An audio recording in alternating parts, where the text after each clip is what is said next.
You've been lied to about discipline, and that lie is the reason you keep failing. Every self-help guru, every fitness influencer, every productivity podcast has told you the same thing.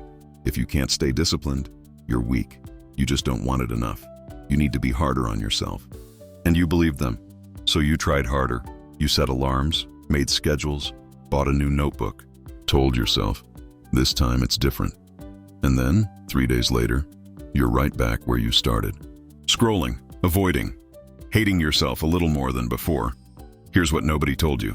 Your brain is actively working against you, and it's not a character flaw, it's neuroscience. Here's what's actually happening in your brain when you try to be disciplined. Your brain runs on dopamine, a chemical that doesn't actually create pleasure but anticipates it. Dopamine is the engine of wanting. And for 99% of human history, that system worked perfectly. Dopamine surged when you hunted, when you found food, when you solved a real problem. The reward matched the effort. But in 2025, your dopamine system is being hijacked every single hour. Instagram, TikTok, YouTube Shorts, gambling loop notifications. These platforms are engineered by teams of neuroscientists to give your brain a dopamine spike every 8 seconds. So when you sit down to do something hard, write, study, exercise, work on your business, your brain compares that task to the hit it just got from a 15-second video. And working toward a goal that pays off in months, that doesn't compete. This is called dopamine desensitization. Your baseline drops. Normal, meaningful things stop feeling rewarding. And your brain labels anything that requires delayed gratification as, essentially, pain to be avoided. This isn't weakness, this is biology. But here's the part nobody tells you. Biology is not destiny. At dawn, when you have trouble getting out of bed, tell yourself, I have to go to work, as a human being. What do I have to complain of if I'm going to do what I was born for? Marcus Aurelius wrote that to himself. Not to you, to himself. He had to remind himself to get out of bed. Think about who Marcus Aurelius was for a moment. He was the emperor of Rome, the most powerful man on earth. He commanded legions. He controlled the known world. He was, by almost any measure, the greatest philosopher king in history. And he still had to fight to get out of bed in the morning. The Meditations, that book you can buy today for $8, was never meant to be published.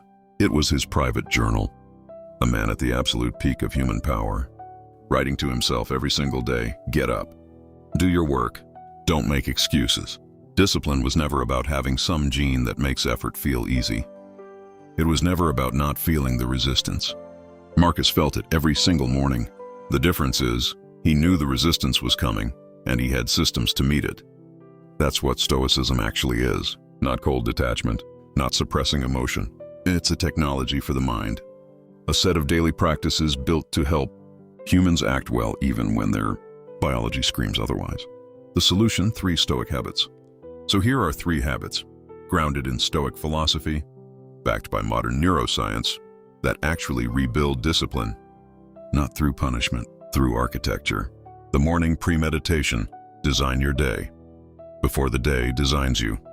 Marcus spent his mornings in what Stoics called premeditatio malorum, premeditation of obstacles. Before the day started, he mentally rehearsed what would go wrong.